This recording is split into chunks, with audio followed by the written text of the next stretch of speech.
सत साहेब बंदी छोड़ पूर्ण ब्रह्म परमात्मा परम पूज्य पिताजी सदगुरु रामपाल जी के चरणों में दास भाग्येश का कोटि कोटि दंडवत प्रणाम। बंदी छोड़ सदगुरु रामपाल जी की कृपा से ज्ञान यज्ञ मुक्ति बोध का पठन। सभी भाई बहनों को दास का प्यार भरा सत साहेब।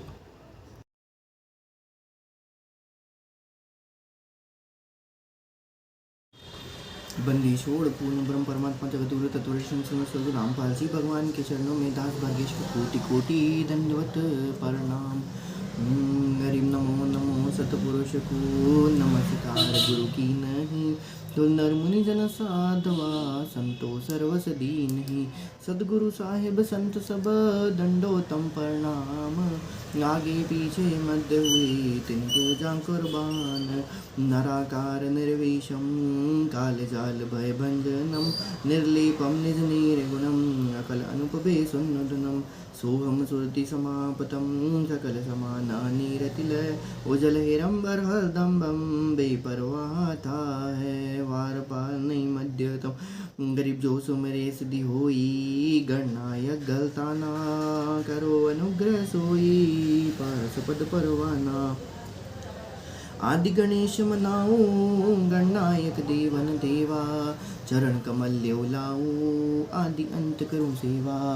परम शक्ति संगीतम हृदय सिद्धिदाता सोई अविगत गुण अतीतम सत्य पुरुष निर्मोही जगदम्बा जगदीशम मंगल रूप मुरारी तन्मन अर्पूसीसम भक्ति मुक्ति भंडारी। सुंदर मुनिजन ध्यावे ब्रह्मा विष्णु महेशा शेष सहस गावे पूजे आदि गणेशा। इंद्र कुबेर सरीखा वरुण धर्मराय ध्यावे गुमरत जीवन जी का मन इच्छा फल पावे। 33 कोटि अंधारा ध्यावे सहस 88 उतरे भवजल पारा कट है यम की फांसी। 33 कोटि अंधारा ध्यावे सहस 88 उतरे भवजल पारा कट है यम की फांसी। बंदी छोड़ सदगुरु रामपाल जी भगवान की जय। बंदी छोड़ पूर्ण ब्रह्म परमात्मा जगत गुरु तत्वदर्शी रामपाल जी भगवान की जय। बंदी छोड़ पूर्ण ब्रह्म परमात्मा जगत गुरु तत्वदर्शी रामपाल जी भगवान के चरणों में दास भाग्येश का कोटि कोटि दंडवत प्रणाम। सभी भाई बहनों को दास का प्यार भरा सत साहेब। ही बंदी छोड़ इसी प्रकार से हम साथ संगति वाले भाई बहनों पे आप अपनी कृपा बनाए रखें। हम लोग कभी ज्ञान अदा से ना डेले। हे परमेश्वर कृपा करें।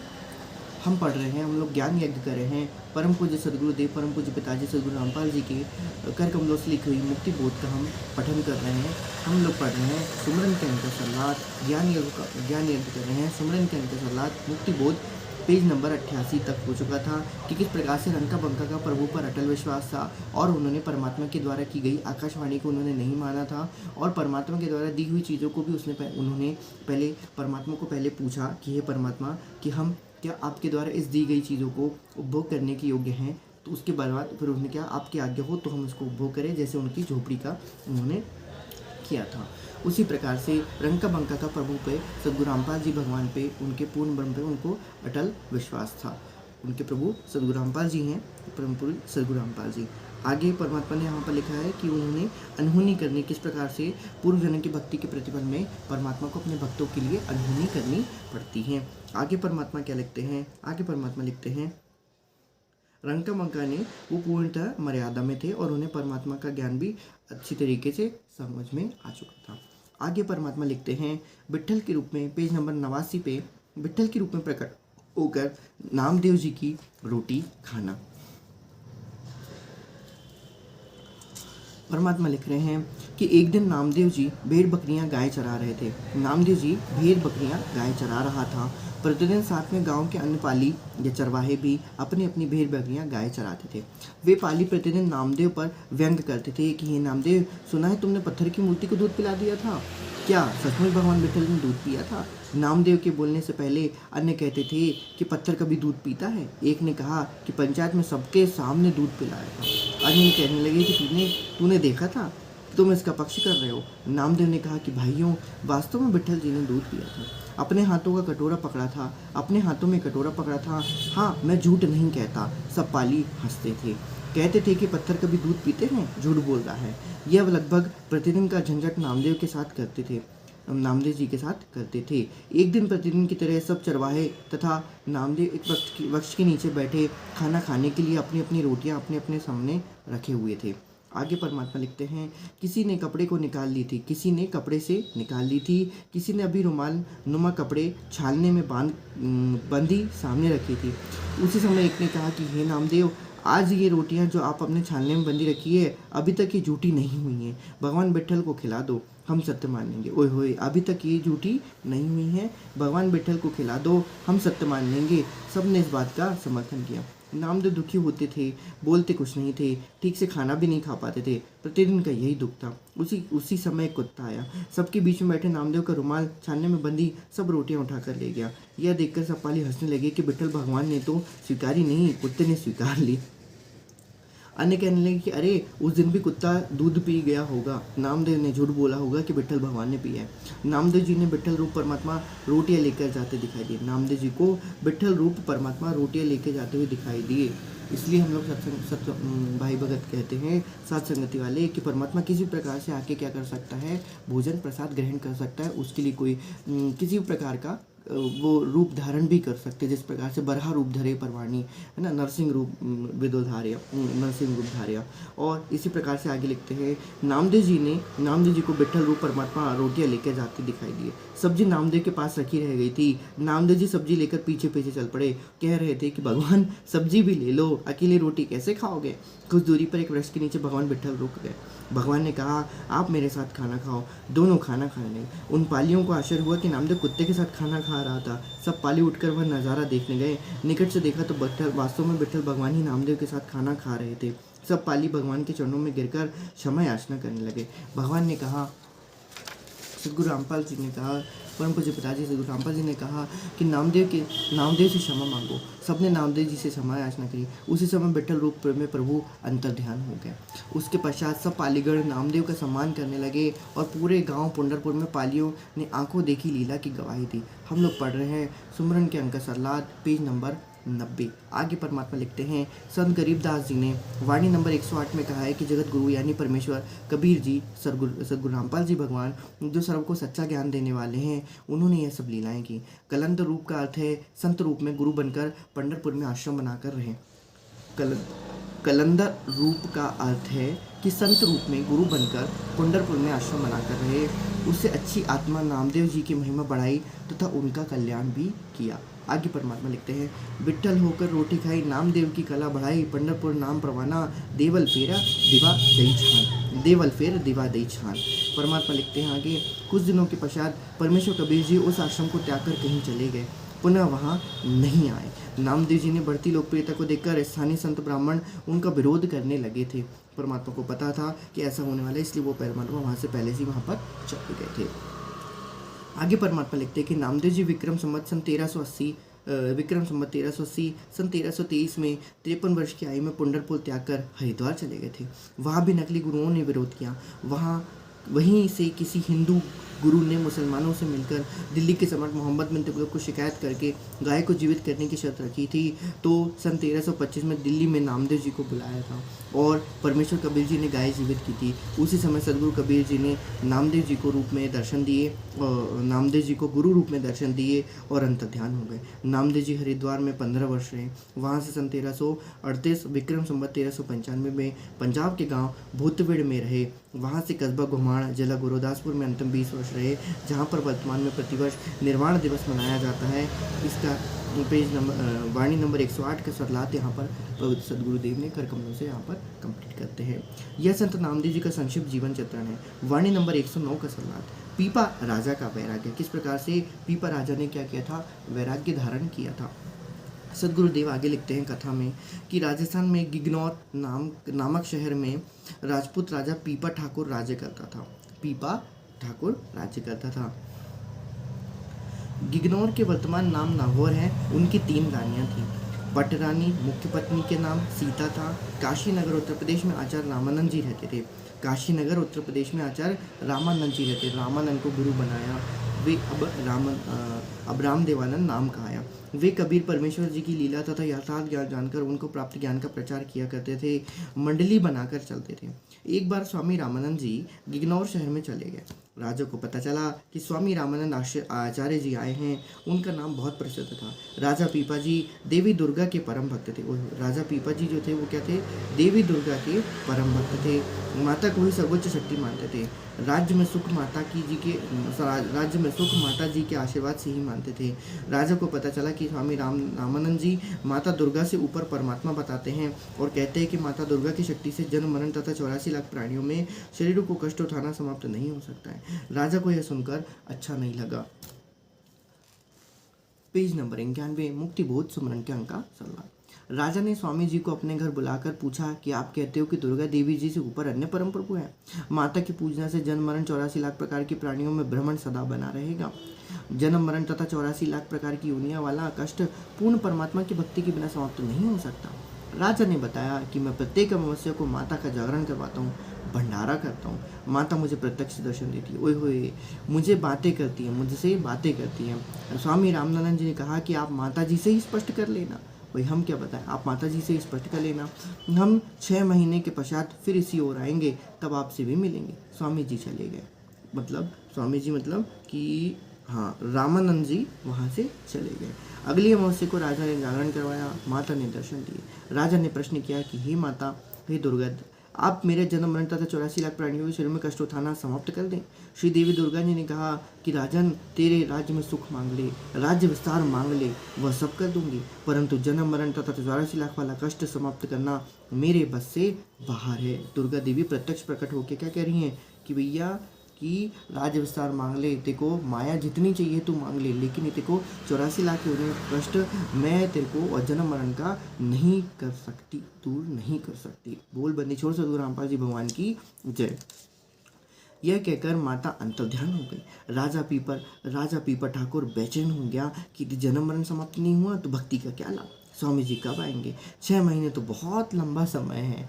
6 महीने तो बहुत लंबा समय है। और बेचारा धर्मदास ने 6 महीने तक रो रो के उसकी आंखें क्या हो गई थी, बेचारे की आंखों से आंसू निकलते नहीं थकते थे। आगे देखिए परमात्मा क्या लिखते हैं। पीपा हाथी पर सवार होकर स्वामी रामानंद से मिलने के लिए काशी उनके आश्रम में गया। ओए होए, द्वारपाल से कहा कि स्वामी जी से कहो पीपा राजा मिलने आया है। ओए होए, अहंकार, पीपा राजा मिलने आया है। स्वामी जी ने कहा कि मैं राजाओं से नहीं मिलता, भक्त दासों से मिलता हूँ। राजा को जवाब मिला तो उसी समय हाथी, सोने का मुकुट आदि बेचकर आश्रम आया और कहा कि एक पापी दास गिगनौर से स्वामी जी से मिलने आया है। ओए देखो कितनी आधीनी उसमें आ गई थी, अति आधीनी। आदि बेचकर सोने का मुकुट भी बेच दिया। अब देखो सीधी सिंपल सी बात है, परमात्मा ने क्या बताया था, काल का वास सोने में होता है। जिस प्रकार से राजा परीक्षित के सर पे भी क्या हुआ था, सोने में काल चढ़ गया था, कलिकाल चढ़ गया था, तो उसने क्या करी थी, बकवाद कर दी थी। उसी प्रकार से यहाँ पर है, जिस प्रकार राजा को जवाब मिला तो उसने उसी समय हाथी और सोने का मुकुट आदि बेच दिया भैया। उसने तुरंत क्या कर दिया, बेच दिया। बोले कि इस प्रकार से मैं भगत तो ज़िंदगी में नहीं बन सकता और ना ही मेरा क्या होगा, जन्म मरण का क्या होगा, समाप्त नहीं हुआ तो भक्ति का क्या लाभ होगा। बेचैन हो गया था तो तुरंत ही उसने बेच दिया और कहा कि एक पापी दास गिगनौर स्वामी जी से मिलने आया है। अति आधीनी की भाव उसने लेके आ चुका था बेचारे ने। जय हो बंदेश्वर सदगुरु रामपाल जी भगवान की। स्वामी जी बड़े प्रसन्न हुए। पीपा ने कहा कि मैं अब आपके पास ही जीवन बताऊंगा। स्वामी जी ने कहा कि आप अपने घर जाओ, मैं शीघ्र आऊँगा। घर से आपको ठीक से वैरागी बनाकर लाऊंगा। स्वामी जी को पता था कि कुछ दिन बाद रानी आएगी, यहाँ पर हाहाकार मचाएगी, इसलिए उनके सामने ही संन्यास देना उचित समझा। स्वामी रामानंद जी 1 महीने के पश्चात ही आ गए। राजा पीपा ने स्वामी जी को गुरु धारण कर लिया। ओए स्वामी जी को गुरु धारण किया। अभी यहाँ पर सदगुरुदेव स्वामी सदगुरुदेव कबीर परमात्मा सदगुरु रामपाल जी भगवान से वो अभी तक नहीं मिले होंगे, सीधी सी बात है। राज्य त्याग कर उसके साथ काशी चलने का आग्रह किया। राजा के साथ 3 रानियों ने भी घर त्याग कर सन्यास लेने को कहा। राजा को चिंता हुई। गुरुजी को बताया कि ये अब तो उमंग में भरी हैं, परंतु रूखा सूखा खाना, धरती पर सोना, अन्य समस्याओं को झेल ना सकेंगी, मेरी भक्ति में भी बाधा करेंगे। स्वामी रामानंद ने कहा कि मैं समस्या का समाधान करता हूँ। उनसे कहो कि 3 रानियाँ अपने अपने गहने घर छोड़कर हमारे साथ चलें। ओए होए, 3 रानियाँ अपने अपने गहने छोड़कर हमारे साथ चले, काल को छोड़ दो और हमारे साथ क्या करो, चलो। आगे परमात्मा क्या लिखते हैं, सीता ने तो अपने आभूषण त्याग दिए। सीता मतलब उनकी जो पहली रानी थी, उन्होंने अपने आभूषण त्याग दिए। दो ने कहा कि हम आभूषण नहीं त्याग सकते। राजा ने कहा कि सीता भी तो बाधा बनेगी। स्वामी जी ने कहा कि सीता आपको निर्वस्त्र होकर हमारे साथ, नंगी होकर हमारे साथ क्या करना, रहना होगा। सीता ने कहा स्वामी जी अभी वस्त्र उतार देती हूँ।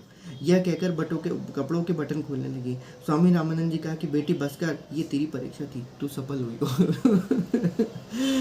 स्वामी जी ने कहा कि पीपा जी आप सीता को साथ ले लो, ये आपकी साधना में कोई बाधा नहीं करेगी। उपरोक्त विधि से पीपा जी तथा सीता जी को साथ लाए। दोनों ने काशी में रहकर भक्ति की। सुमिरन के अंक सलाह पेज नंबर 92। जैसा मिला खाया, जैसे वस्त्र मिला पहना और श्रद्धा से भक्ति करने लग गए। पीपा सीता 7 दिन दरिया में रहे और फिर बाहर आए। अब किस प्रकार से परमात्मा लिखते हैं कि पीपा और सीता दोनों पति पत्नी भगतमती 7 दिन दरिया में रहे, नदी में रहे और फिर वहाँ से वापस आ गए। भक्त पीपा और सीता सत्संग में सुना करते थे कि भगवान श्री कृष्ण जी की द्वारिका नगरी समंदर में समा गई। सब महल का समुद्र भी आज भी विद्यमान है, सब महल भी समुद्र में आज भी विद्यमान है। बड़ी सुंदर नगरी थी। भगवान श्री कृष्ण जी के स्वर्ग जाने के कुछ समय उपरांत समुद्र ने उसे पवित्र नगरी को अपने अंदर समा लिया। एक दिन पीपा तथा सीता जी गंगा दरिया के किनारे काशी से लगभग 4-5 किलोमीटर दूर चले गए। वहाँ एक द्वारिका नाम का आश्रम था। आश्रम के कुछ दूर एक वृक्ष के नीचे एक पाली बैठा था। उसके पास उसी वृक्ष के नीचे बैठकर दोनों चर्चा करने लगे कि भगवान श्री कृष्ण की द्वारिका जल में है, पानी के अंदर है, पता नहीं कहाँ पर है, कोई सही स्थान बता दे तो हम भगवान के दर्शन कर लें। पाली ने यह सब बातें सुनी और बोला कौन सी नगरी की बातें कर रहे हो। उन्होंने कहा कि द्वारका की। पाली ने कहा वह सामने द्वारका आश्रम है। पीपा सीता ने कहा यह नहीं जिसमें भगवान श्री कृष्ण जी तथा उनकी पत्नी ग्वाल गोपियाँ रहती थी। पाली ने कहा अरे वह नगरी तो इस दरिया के जल में है, यहाँ से 100 फुट आगे जाओ। अब वो बेचारे पाली ने बताइए कि सिंपल सी बात थी। खैर परमात्मा जो चाहे सो करी, 14 कोटि दूत जम डरही। सदगुरु जो चाहे सो करी, भरम पर मत कोई, से उधर पे सीध पढ़ाए पाछे करी रसोई। तो वो बेचारे कहाँ पर थे। अब देखिएगा कि एक दिन पीपा तथा सीता गंगा नदी के किनारे थे। कहाँ पर थे वो बेचारे, गंगा नदी के किनारे थे। और उस पाली ने उनको क्या कहा कि भैया इसी दरिया में जल में है नगरी। पीपा ने कहा अरे नगरी तो इस दरिया के जल में है, यहाँ से 100 फुट आगे जाओ, वहाँ नीचे जल में द्वारका नगरी है। संत भोले तथा विश्वासी होते हैं। ओए परमात्मा ने कितना प्रेम पूर्वक लिखा है कि संत भोले तथा विश्वासी होते हैं। कोई भी परमात्मा के बारे में उनको कुछ भी कह दे तो चले भोले और विश्वासी होते हैं, वो विश्वास कर लेते हैं। इसी प्रकार से इसी का फ़ायदा आज क्या कर रहे हैं, मैनेजमेंट उठा रहे हैं। स्वामी रामानंद जी के प्रचार के लिए 15 दिन के लिए आश्रम से बाहर गए हुए थे। स्वामी रामानंद जी प्रचार के लिए 15 दिन के लिए आश्रम से बाहर गए थे। दोनों पीपा तथा सीता ने विचार किया कि जब तक गुरुजी प्रचार से लौटेंगे तब तक हम भगवान की द्वारका देख आते हैं। दोनों ने एक राय बन गई। हंस आत्माओं की एक सी राय होती, परमात्मा कई बार कहते हैं। उठकर उस स्थान पर जाकर दरिया में छलांग लगा दी। आसपास खेतों में किसान काम कर रहे थे। उन्होंने देखा कि 2 स्त्री पुरुष दरिया में कूद गए हैं, आत्महत्या कर ली है। सब दौड़कर दरिया के किनारे हैं। पाली ने पूछा कि क्या कारण हुआ, ये दोनों मर गए, आत्महत्या क्यों कर ली। पाली ने सब बात बताई। कहा कि मैंने तो मजाक किया था कि दरिया के अंदर भगवान की द्वारका नगरी है। मैंने तो मजाक किया था कि दरिया के अंदर भगवान की द्वारका नगरी है। इन्होंने दरिया में द्वारका देखने के लिए प्रवेश ही कर दिया था, छलांग लगा दी। बड़ी आयु के व्यक्तियों से कहा कि आपने गलत किया। बड़ी आयु के व्यक्ति ने कहा कि आपने गलत किया, आपको पाप लगेगा। भक्त तो बहुत सीधे साधे होते हैं। सब अपने अपने काम में लग गए। यह बात आसपास गांव तथा काशी में आग की तरह फैल गई। काशी के व्यक्ति जानते थे कि वे राजा रानी थे, मर गए। परमात्मा ने भक्तों को शुद्ध हृदय देख के उस दरिया में द्वारिका की रचना कर दी।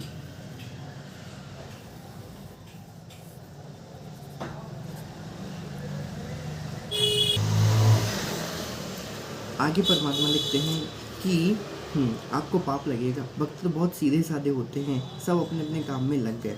यह बात आसपास के गांव तथा काशी में आग की तरह फैल गई। काशी के व्यक्ति जानते थे कि वे राजा रानी थे, मर गए। परमात्मा ने भक्तों का शुद्ध हृदय देकर उस दरिया में द्वारका की रचना कर दी। ओए होए, परमात्मा ने भक्तों का शुद्ध हृदय देकर उस दरिया में रचना कर दी। श्री कृष्ण तथा रुक्मणी आदि आदि सब रानियां, ग्वाल बाल गोपियां सब उपस्थित थे। भगवान श्री कृष्ण के रूप में विद्यमान थे, मतलब परम पूज्य सदगुरु रामपाल जी भगवान कबीर परमात्मा श्री कृष्ण के रूप में वहां पर क्या थे, विद्यमान थे। 7 दिनों तक दोनों द्वारिका में रहे। चलते समय श्री कृष्ण रूप में विराजमान परमात्मा ने, सदगुरु रामपाल जी भगवान ने अपनी उंगली से अपनी उंगली की छाप निकालकर भक्त पीपा जी की उंगली में डाल दी, जिस पर कृष्ण लिखा था। 7वें दिन उसी दिन के समय लगभग 11 बजे दरिया से उसी स्थान से निकले। कपड़े दोनों के सूखे थे। दोनों दरिया के किनारे खड़े होकर चर्चा करने लगे कि अब कई दिन यहाँ दिल नहीं लगेगा। खेतों में कार्य कर रहे किसानों ने देखा तो ये तो वही भक्तनी हैं जिन्होंने दरिया में छलांग लगाई थी। आसपास के वही किसान फिर से उनके पास दौड़े आए और कहने लगे, आप तो दरिया में डूब गए थे, जिंदा कैसे बचे हो? 7वें दिन बाहर कैसे आए हो? कैसे जीवित रहे? दोनों ने बताया कि हम भगवान श्री कृष्ण जी के पास द्वारका में रहे, उनके साथ खाना खाया। रुक्मणी जी ने अपने हाथ से खाना बनाकर खिलाया। वे बहुत ही अच्छी हैं, भगवान श्री कृष्ण जी बहुत अच्छे हैं। देखो, भगवान ने छाप की अंगूठी दी है, इस पर उनका नाम लिखा है। यह सब बातें सुनकर सब आश्चर्य कर रहे थे। यह बात भी आसपास के क्षेत्र तथा काशी में क्या हो गई, फैल गई। उनको सब देखने तथा भगवान द्वारा दी गई छाप को देखने उनके मस्तिष्क से लगाने आने लगे। स्वामी रामानंद जी के आश्रम में मेला सा लग गया। स्वामी जी भी उसी दिन प्रचार से लौटे थे। ओए होए, स्वामी जी भी उसी दिन क्या हो गए थे, प्रचार से लौट गए थे। उन्होंने यह समाचार सुना तो हैरान थे। छाप देखकर तो कोई भी विश्वास करता था, छाप देखकर तो सब कोई विश्वास करता था। वैसी छाप पृथ्वी पर नहीं थी। ओए होए, वैसी छाप पृथ्वी पर कहीं नहीं थी। उस अंगूठी को एक पुराने श्री विष्णु जी के मंदिर में रखा गया। कुछ साधु कहते हैं कि वह अंगूठी वर्तमान में भी उस मंदिर में रखी है। वाणी नंबर 109 का यही सरलात है कि पीपा जी को पीपा परचे पाइया अर्थात परिचय अर्थात चमत्कार हुआ। भगवान तथा भक्त मिले, आपस में चर्चा हुई। सीता सुधी सहित साबुत सुरक्षित रहे। द्वारामती द्वारका नगरी निधान यानी वास्तव में अर्थात यह बात सत्य है। सीता सुधी साबित रहे, द्वारामती निधान। विशेष यही कहा जाता है कि भक्त पीपा व सीता दोनों स्वामी जी की आज्ञा लेकर वर्तमान द्वारका नगरी में गए थे। यह घटना वहाँ पर समुद्र में घटी थी। जो भी है, हमें भक्ति की आस्था व विश्वास देखना है, उसी तरह अनुसरण करना है, तभी परमात्मा मिलेगा। ओए होए बंदी छोड़, सदगुरु रामपाल जी की भगवान के चरणों के कोटि दंडवत प्रणाम। सदगुरु रामपाल जी के चरणों में दास भागेश का कोटि दंडवत प्रणाम। हम लोग पढ़ रहे हैं, ज्ञान यज्ञ कर रहे हैं हम, मुक्ति बोध सुमरन के अंक सलाद, पेज नंबर 93। आगे परमात्मा क्या लिखते हैं, वाणी नंबर 110 का सलाद लिखते हैं। धना भक्ति का खेत में पाया, धना भक्ति के खेत में कंकर से ज्वार पैदा हुए। राजस्थान प्रांत में एक जाट जाति में धन्ना नाम का ब्राह्मण था। राजस्थान प्रांत में एक जाट जाति में धन्ना नाम का भक्त था। गांव में बारिश हुई। सब गांव वाले ज्वार का बीज लेकर अपने अपने खेतों में बोने के लिए चले। भक्त धन्ना जाट भी ज्वार का बीज लेकर खेत में बोने चला। रास्ते में चार साधु आ रहे थे। भक्त ने साधुओं को देखकर बैल रोक लिए, खड़ा हो गया, राम राम की साधुओं के चरण छुए। साधुओं ने बताया कि भक्त 2 दिन से कुछ खाने को नहीं मिला है, प्राण जाने वाले हैं। धन्ना भक्त ने कहा कि यह बीज का ज्वार है, आप इसे खाकर अपनी भूख शांत करो। कोई हुई है ना, आप इसे खाकर अपनी भूख शांत करो। भूखे साधु उस ज्वार के बीज पर ही लिपट गए, सब ज्वार खा गए। भक्त का धन्यवाद किया और चले गए। धन्ना भक्त की पत्नी गर्म स्वभाव की थी। भक्त ने विचार किया कि पत्नी को पता चलेगा तो झगड़ा करेगी, इसलिए कंकर इकट्ठी करके थैले में डाल ली जिसमें ज्वार डाल रखी थी। भक्त ने ज्वार के स्थान पर कंकर बीज दी। लग रहा था जैसे ज्वार बीज रहा हो। धन्ना जी ने सभी किसानों के घर आ गया। 2 महीने पश्चात सब किसानों के खेतों में ज्वार उगी और धन्ना जी के खेत में तुम्बे की बेल अत्यधिक मात्रा में उगी। तुम्बे की बेल, मुझे नहीं मालूम है कि तुम्बा क्या होता है। तुम्बा हमारे यहाँ तुम्बे मतलब लौकी भी कहा जाता है और उसको भी कहा जाता है, मुझे नहीं मालूम तुम्बा मतलब क्या होता है। भगवान सदगुरु रामपाल जी का पकड़े। तुम्बे की बेल अत्यधिक मात्रा में उगी और मोटे मोटे तुम्बे लगे। खेत तुम्बों से भर गया। पड़ोसी खेत वाले ने धन्ना की पत्नी से कहा कि आपने खेत में ज्वार नहीं बोई क्या? आपके खेत में तुम्बों की बेल उगी है, अनगिनत मोटे मोटे तुम्बे लगे हैं। धन्ना जी की पत्नी खेत में गई, जाकर देखा सब खेतों में ज्वार की जगह पे तुम्बे ही तुम्बे हैं। तुम्बे तुम्बे उगी थी, परंतु बारिश न होने के कारण मुरझाई हुई थी। धन्ना जी ने खेत में तुम्बू का बेल अत्यधिक मात्रा में उगी थी। तुम्बे भी विशेष मोटे मोटे थे। धन्ना जी की पत्नी ने एक तुम्बा तोड़ा और सिर पर रखकर घर की ओर चल पड़ी। धन्ना जी के पास कुछ भक्त बैठे थे। धन्ना जी ने देखा कि भक्तमती तुम्बा लिए आ रही है, खेत में गई थी। भक्तों ने कहा कि आप शीघ्र चले जाओ। वे चले गए। भक्तमती ने आकर तुम्बा भक्त के सिर पर दे मारा और बोला कि बालक तेरे को खाएंगे हैं। क्षमा कीजिएगा, वैसे ही लिखा है कि बोली कि बालक तेरे को खाएंगे। बीज कहाँ गया? धन्ना जी कुछ नहीं बोले, अपने सिर का बचाव किया। तुम्बा पृथ्वी पर लगते ही दो भाग हो गया। उसके अंदर से बीज जैसी स्वच्छ मोटी मोटी ज्वार निकली। धन्ना जी की धर्मपत्नी को आश्चर्य हुआ। ओए होए, उसके अंदर से बीज जैसी स्वच्छ मोटी मोटी ज्वार निकली। धन्ना जी की धर्मपत्नी को आश्चर्य हुआ। ज्वार देखकर खुशी हुई। विचार किया कि अन्य तुम्बों में भी ज्वार हो सकती है, अन्य तुम्बों में भी ज्वार हो सकती है। भक्त के साथ लेकर उस तुम्बे वाली ज्वार को घर में रखकर खेत पे पहुंची। चद्दर बिछाकर तुम्बे फोड़ने लगी। घड़ी घड़ी 5-5 किलो ज्वार एक तुम्बे से निकलती ढेर लग गया। ओए होए, जय हो बंदी छोड़ साधु रामपाल जी भगवान के चरणों में दास भाग्येश का कोटि कोटि धन्यवाद। इसी प्रकार से परमात्मा भी क्या करेगा, आने वाले विचारशाली समय में हम भक्तों की परमात्मा रक्षा करेगा, विश्वासी भक्तों की क्या करेगा, वो करेगा। सुमरन के अंक 7 पेज नंबर 94। आगे परमात्मा लिखते हैं, अन्य किसानों की फसल बारिश न होने से सूख गई थी, एक दाना भी हाथ नहीं लगा। धन्ना भक्त ने सब गांव वालों को लगभग 10-10 मन यानी 4-4 क्विंटल ज्वार बांट दी। ओए कितनी प्यारी बात करी परमात्मा ने यहाँ पर प्रयाती बात लिखे। उनके बच्चे भी भूखे थे, अपने घर भी शेष ज्वार ले गए। हम लोग पढ़ते हैं, जब हम भगवान को भोग लगाते हैं, बड़ी आरती में जब हम भोग लगाते हैं तो वहाँ पर गए, जो अपने सोर के एक के पीर पे छाण भूख्या भोजन देते हैं पहुँचेंगे परवान। तो वही बात लिखी है परमात्मा ने यहाँ पर अपने भक्तों के थ्रू पूरी प्रूफ करके बताई हुई है कि अन्य किसानों की फसल बारिश न होने से सूख गई थी, एक दाना भी हाथ नहीं लगा था। धन्ना भक्त ने सब गाँव वालों को लगभग 10-10 मन यानी 4-4 क्विंटल ज्वार बांट दी। उनके बच्चे भी भूखे थे, अपने घर भी शेष ज्वार ले गए। पत्नी भी भक्ति पर लग गई। ओए होए, दोनों का क्या किया, उद्धार हो गया। वाणी नंबर 110 का सलाह यही है कि धन्ना भक्ति का बीज नहीं पाया, माधोदय सिखलात है। धन्ना भक्ति की परमात्मा में धर्म कर्म में ऐसी धुन लगी कि ज्वार का बीज ही दान कर दिया। देते को हल देते हैं, जहाँ तहाँ से आन अण देवा मांगत फिरे, साहिब सुने ना कान। तो देते को हल देते, इसी कारण से परमात्मा जी ने सूखा खेत हरा कर दिया जिसमें कंकर बोई थी। उस सूखे खेत से को तंबू की बेलों से हरा भरा कर दिया था। वाणी नंबर 110 का सरलात। वाणी नंबर 111 का सरलात में परमात्मा लिखते हैं, रविदास जी के 7 स्वरूप बनाए थे। बनी छोड़ सदगुरु रामपाल जी भगवान की जय। हम लोग ज्ञान यज्ञ कर रहे हैं। सुमरन के अंक सरलात पेज नंबर 94। आगे परमात्मा लिखते हैं, रविदास जी ने किस प्रकार से 7 स्वरूप बनाए थे। एक ब्राह्मण सुविचार वाला ब्रह्मचर्य का पालन करता हुआ भक्ति कर रहा था। परमात्मा लिख भी दिया कि सुविचार वाला मतलब उसके अच्छे विचार थे उसके मन में। घर त्याग कर किसी ऋषि के आश्रम में रहता था। सुबह के समय काशी शहर के पास से बह रही गंगा दरिया में स्नान करके वृक्ष के नीचे बैठा परमात्मा का चिंतन कर रहा था। उसी समय एक 15-16 वर्ष की लड़की अपनी माता जी के साथ जंगल में पशुओं का चारा लेकर शहर की ओर जा रही थी। उसी वृक्ष के नीचे दूसरी ओर छाया देखकर माँ बेटी ने चारों की गांठ गथड़ी जमीन पर रखी और सुस्ताने लगी। साधक ब्राह्मण की दृष्टि युवक पर पड़ी तो सूक्ष्म मनोरथ उठा कि कितनी सुंदर लड़की है, पत्नी होती तो कैसा होता। उसी क्षण विद्वान ब्राह्मण को अध्यात्म ज्ञान जागा।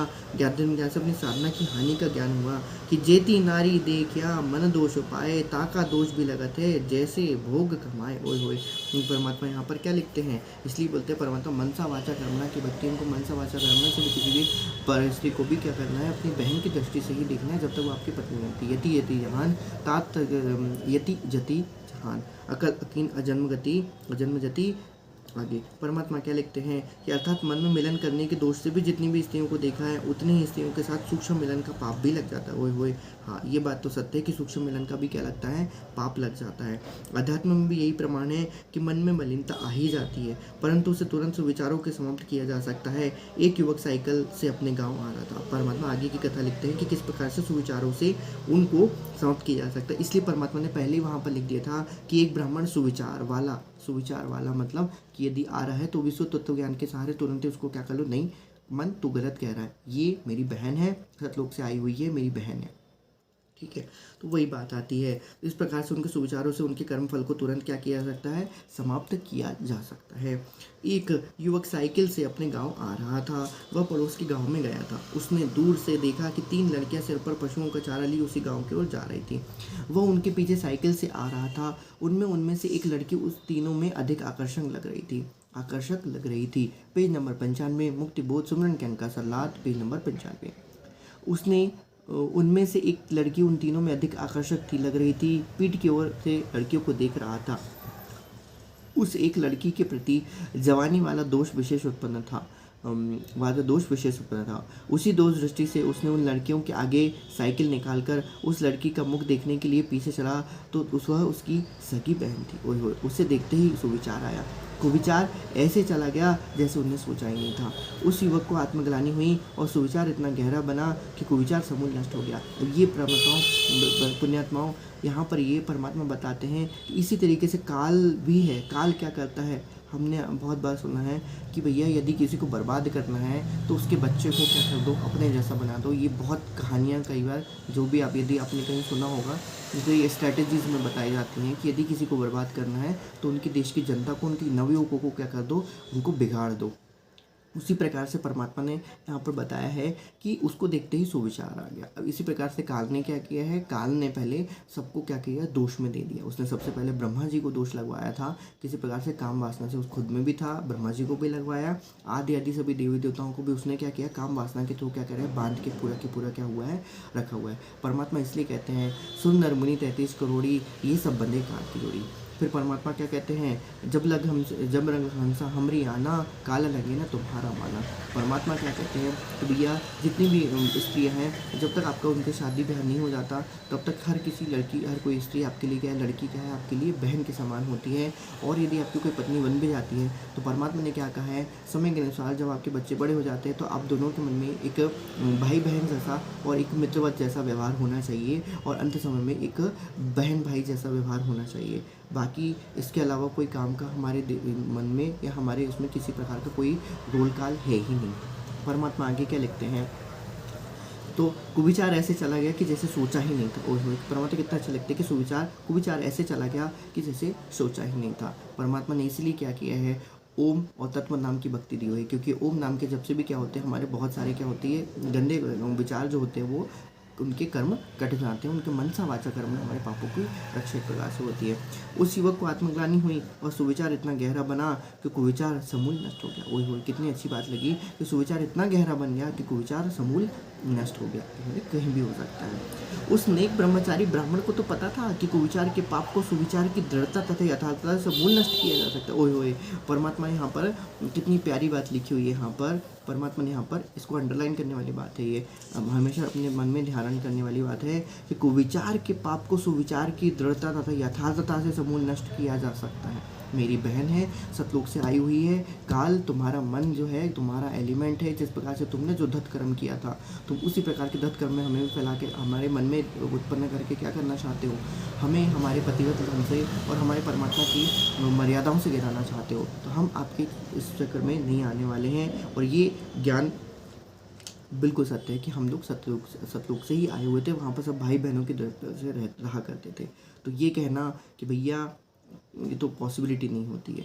जिस प्रकार से काल ने पूरी तरीके से काम वासना से क्या किया, सुर नर मुनि सभी को क्या करके रखा है, बांध के रखा हुआ है। आगे परमात्मा लिखते हैं, उसी उद्देश्य से उस ब्राह्मण ने उस लड़की के प्रति उत्पन्न कुविचार को समूल नष्ट करने, अपनी भक्ति की रक्षा करनी चाहिए और अंतःकरण से विचार किया कि काश यह मेरी माँ होती। और परमात्मा ने एक बार परमात्मा लिख दिया, काश यह मेरी माँ होती। यह सुविचार इस भाव से किया जैसे उस युवक ने अपनी बहन को पहचानती बहन भाव का अंतःकरण से हुआ। तो यहाँ पर मेरी माँ होती, यहाँ पर ये हमें ध्यान रखिएगा। भक्त यदि कोई अच्छे तरीके से जानकार है, यदि कोई ज्ञान आधारी है, तो उसको ये ध्यान रखो कि वो माँ हम नहीं मान सकते उसे। हम अपनी बहन मान सकते हैं, बेटी मान सकते हैं, लेकिन माँ के रूप में हम उसे तब तक नहीं देख सकते, क्योंकि हम लोग संध्या आरती में और हम लोग रोज़ की रोज़ पढ़ते हैं कि भैया माता पिता तुम्हें मेरा मादर पितर करीम तुम ही हो कहना चाहिए। तो हमारी माँ और हमारे पिताजी हैं, जो दोनों का ही रोल कौन करता है, सदगुरु रामपाल जी भगवान करते हैं। तो इस प्रकार से उनके दर्जे पे, उनके उस लोक पे हम किसी और को नहीं देख सकते। हाँ, आप बिल्कुल अवश्य कह सकते कि हाँ, ये मेरी सगी बहन है करके इस तरीके से। तो यह सुविचार इस भाव से किया जैसे उस युवक ने अपनी बहन को पहचानते ही बहन भाव का अंतर्करण से हुआ था। फिर दोष को जगह ही नहीं रही थी। ठीक यही भाव उस विद्वान ब्राह्मण ने उस युवती के प्रति बनाया। वह लड़की चमार जाति से थी। होय होय, परमात्मा क्या लिखते हैं कि वह लड़की चमार जाति से थी। ब्राह्मण ने अपनी भक्ति धर्म की रक्षा के उद्देश्य से उस युवती के चेहरे को माँ के रूप में मन में धारण कर लिया। 2 वर्ष पश्चात उस ब्राह्मण साधक ने शरीर छोड़ दिया। उस चमार कन्या का विवाह हो गया। उस साधक ब्राह्मण का जन्म उसी चमार के घर में हुआ। यह बालक शंकर रविदास हुआ। ओए होए, कितनी प्यारी बात लिखी है परमात्मा ने कि वह बालक जो था वो कौन हुआ? संत रविदास हुआ। अब भी परमात्मा ने, सदगुरुदेव ने दास के मुख से क्या निकलवाई कि सुविचार किया कि काश यह मेरी माँ होती। तो भाई हमने क्या कहा कि हम ये माँ होती। ये छोटे छोटे व्यवहार जो हमारे क्या होते हैं, सूक्ष्म जो विचार होते हैं, भले हम उसको किसी भी तरीके से क्या करना चाहें, बदलना चाहें, परिवर्तित करना चाहें, लेकिन उसका कहीं ना कहीं प्रतिफल हमको अवश्य मिलता है। परमात्मा की लीला थी। परमात्मा ने वहाँ पर उसके बुद्धि में विचार भी उत्पन्न किया। वो देखना चाहते थे, उसकी परीक्षा लेना चाहते थे, और अगले जन्म में फिर वो रविदास हुए और परमात्मा ने फिर रविदास को अपने शरण में क्या किया, उस पुण्यात्मा को अपनी शरण में लिया। तो खैर ये पूरी की पूरी एक लीला थी। लेकिन हमारे यहाँ पर सोचने की बात ये है कि हम उनको सिर्फ बहन के रूप में बस देख सकते हैं, एक आत्मा के रूप में देख सकते हैं, बहन के रूप में देख सकते हैं। हम उनको माँ के रूप में नहीं देख सकते, बेटी के रूप में अवश्य देखना चाहें तो देख सकते हैं, लेकिन ज़्यादा बेटर है कि आप उसको बहन के रूप में देखें तो ज़्यादा बेटर रहेगा। खैर बाकी सबकी अपनी अपनी सोच है, सबके अपने ज्ञान आधार है। आगे परमात्मा लिखते हैं कि वह बालक संत रविदास हुआ। तो वही ब्राह्मण जो था वो पिछले जन्म में जिन्होंने सोचा था कि भैया वो माँ होती तो कितना अच्छा होता, तो अगले जन्म में वो क्या हुई, वो बालक संत रविदास हुआ। आगे परमात्मा क्या लिखते हैं, उसका जन्म चमार समुदाय में काशी नगर में हुआ था। ये परमेश्वर कबीर जी के समकालीन थे। उनका परम भक्त रविदास जी अपना चमत्कार का कार्य किया करते थे। अब यहाँ पर रविदास जी को परमात्मा क्या लिख रहे हैं कि वो परम भक्त थे। कौन? रविदास जी उनके परम भक्त थे। सदगुरु रामपाल जी जब कबीर रूप में यहाँ पर आए थे 750 वर्ष पूर्व, 1325 के आसपास। भक्ति भी करते थे।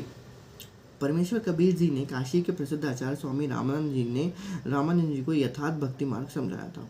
पहले उन्होंने रामानंद जी को यथार्थ भक्ति मार्ग समझाया था, अपना सतलोक स्थान दिखाकर वापस छोड़ा था। उससे पहले स्वामी रामानंद जी केवल ब्राह्मण जाति के व्यक्ति को ही शिष्य बनाते थे। उसके पश्चात स्वामी रामानंद जी ने अन्य जाति वालों को भी शिष्य बनाना प्रारंभ कर दिया। संत रविदास जी ने आचार्य रामानंद जी से दीक्षा ले रखी थी। भक्त जो परमेश्वर कबीर जी स्वामी रामानंद जी को प्रथम 5 मंत्र, केवल 5 नाम वाला मंत्र बताया था, उसी को दीक्षा में स्वामी जी देते थे। अब वो एक लीलामय तरीके से परमात्मा क्या करते थे, वहाँ पर दिया करते थे। संत रविदास जी उस प्रथम 5 मंत्र का जाप किया करते थे।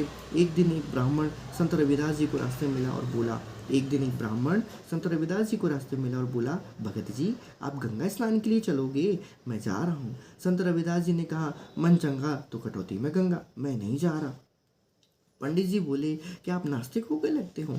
आप उस कबीर जी के साथ क्या रहने लगे हो? धर्म कर्म ही त्याग दिया है। और ये लगभग हम सभी भगत भाई बहनों के साथ भी यही आती है। वो भी यही कहते हैं, हमारे जो आगे भगत जो जगत वाले भाई बहन होते हैं वो भी यही कहते हैं कि धर्म कर्म ही त्याग दिया है। क्या कुछ दान करना हो तो मुझे दे दो, मैं गंगा मैया को दे आऊँगा। रविदास जी ने जेब में कौड़ी निकालकर ब्राह्मण जी को दी तथा कहा कि हे विप्र, गंगा जी को मेरी ये कौड़ी दे देना। एक बात सुन ले, यदि गंगा जी हाथ में कौड़ी ले ले तो दे देना, नहीं तो वापस आना। ओए होए, कितनी प्यारी बात वहाँ पर लिखी हुई है कि प्रत्यक्ष यदि हो तो ही हम माने। इसी प्रकार से परमात्मा के आदेशों को यदि हम प्रत्यक्ष हमारे सामने आके कहें तो हम मानेंगे, नहीं हम नहीं मानेंगे। चाहे वो कितना भी अंतर्मन से आवाज़ आए, चाहे वो सुनाई दे, नहीं, जब तक दिख के और बोल के ना करे तब तक हम उस चीज़ को नहीं मानेंगे। नहीं तो वही कहानी आएगी, भाई आप निराकार में फंस जाओगे। तो वही बात होती है कि यदि गंगा जी हाथ में कौड़ी ले ले तो देना, अन्यथा वापस ले आना। यह कहना कि ये गंगा, ये कौड़ी काशी नहर से भक्त रविदास ने भेजी है, इसे ग्रहण करें।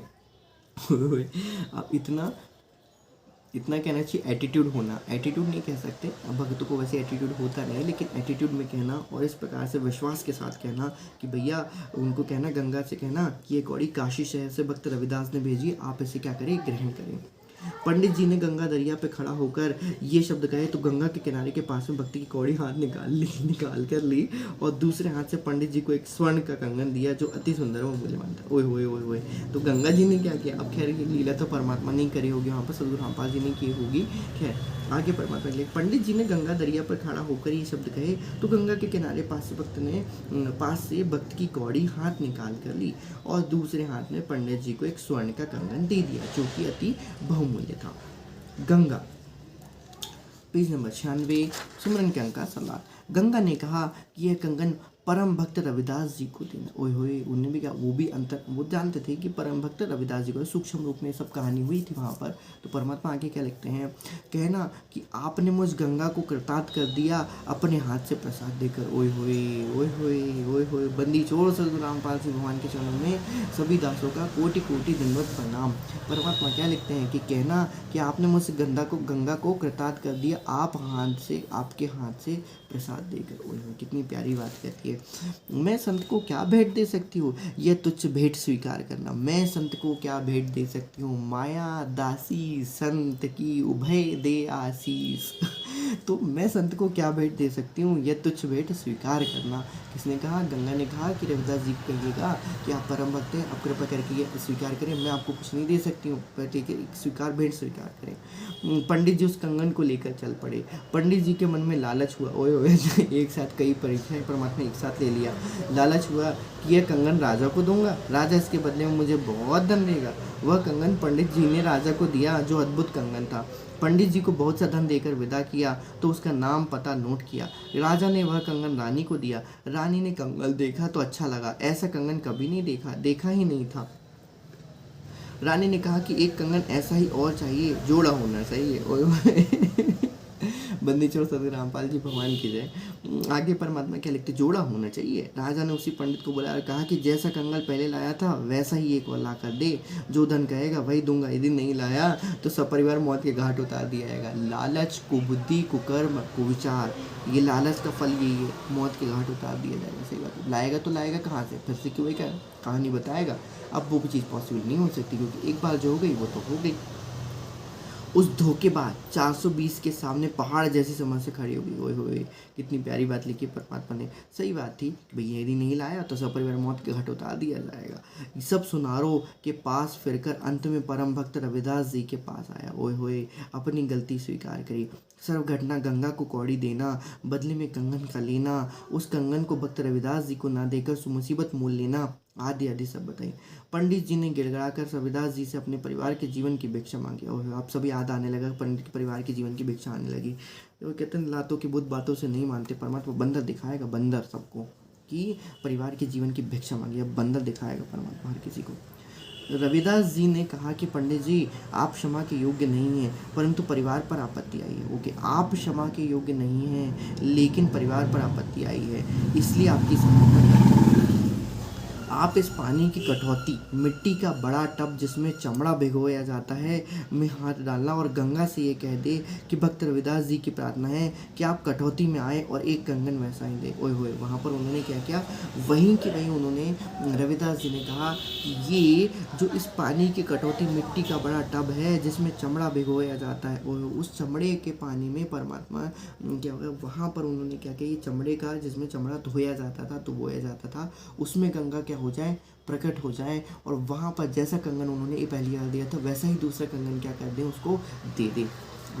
परमात्मा की लीला है, अद्भुत है, अपरंपार है। क्या कहा है? जितनी कहे साहिब तेरी साहिबी, मुँह से कहीं न जाए, तिरसरेणियों से जीने कहन सुनन में आए। मौला जल से थल करे, जल से थल कर दे, साहिब तेरी साहिबी, श्याम कहूँ किसे। बंदी छोड़ सदगुरु रामपाल जी भगवान की जय। तो आप कटौती में आए और एक कंगन वैसा ही दे दे। ओए होए, तो कितनी प्यारी बात परमात्मा ने वहाँ पर लिखी हुई है। ऐसा कहकर पंडित जी ने तो रविदास जी के चमार होने के कारण 5 फुट दूर से बातें करता था। ओए होए, ऐसा कहकर पंडित जी ने जो रविदास के चमार होने के कारण 5 फुट दूर से बातें करता था, अब उस चाम भिगोने वाले कुंड में हाथ देकर देखा तो हाथ में 4 कंगन वैसे ही आए। ओए होए, हाथ में 4 कंगन आ गए, एक की जगह 4 आ गया। भक्त रविदास जी ने कहा कि पंडित जी एक ले जाना, शेष गंगा जी को लौटा दे, नहीं तो भयंकर आपत्ति और आ जाएगी। जितनी ज़रूरत है उतना ही लेके जाना, यदि ज़्यादा लेके फिर से कि लालच किया तो भाई आपकी बात तो राजा करवा ही देगा। खैर आगे परमात्मा क्या लिखते हैं, ब्राह्मण ने तुरंत 3 कंगन वापस कुंड में डाल दिया और 1 कंगन लेकर राजा को दिया। रानी ने पूछा कि कंगन कहाँ से लाए हो, मुझे बता। ब्राह्मण ने संत रविदास जी का पता बता दिया। ओए होए, रानी ने पूछा कि कंगन कहाँ से लाए हो, मुझे बता, वरना भाई तेरी खैर नहीं। ब्राह्मण ने संत रविदास जी का पता बता दिया। रानी ने सोचा कि कोई स्वर्णकार गोल्ड स्मिथ होगा, स्वर्णकार गोल्ड स्मिथ सुनार होगा और ढेर सारे कंगन लाऊंगी। अब बेचारी उसको भी परमात्मा को शरण में लेना था, इसलिए उसके साथ भी वो खेल खेला परमात्मा ने। अब देखिए आगे क्या होता है। रानी को एक असाध्य रोग था, पित्तर का साया भी था। और भूत पित्त के पित्तर का साया था, बहुत परेशान रहती थी, सब जगह उपचार करवा लिया था, साधु संतों का आशीर्वाद भी ले चुकी थी, परंतु कोई राहत नहीं मिल रही थी। रानी उस पते पर गई, साथ में नौकरानी तथा अंगरक्षक भी थे। रानी ने संत रविदास जी के दर्शन किए। दर्शन करने से ही रानी के शरीर का कष्ट समाप्त हो गया। ओए होए, संत मिलन को जाइए तज माया अभिमान, जो जो पगा के धरे त्यों तो यज्ञ समान। तुम्हारे दर्शन से हमारे पाप कटते हैं। सदगुरुदेव परम पूज्य परमात्मा, आपके दर्शन मात्र से ही हमारे क्या हो जाते हैं, पाप कट जाते हैं, तीनों तापों का नष्ट हो जाते हैं। आगे परमात्मा क्या लिखते हैं, रानी को ऐसा एहसास हुआ जैसे सिर पर भारी भारी भार उतर गया हो। रानी ने संत जी के तुरंत चरण छुए। रविदास जी ने कहा कि मुझ निर्धन व्यक्ति के पास मालकिन का कैसे आना हुआ। ओए होए, मुझ निर्धन के पास मालकिन का कैसे आना हुआ।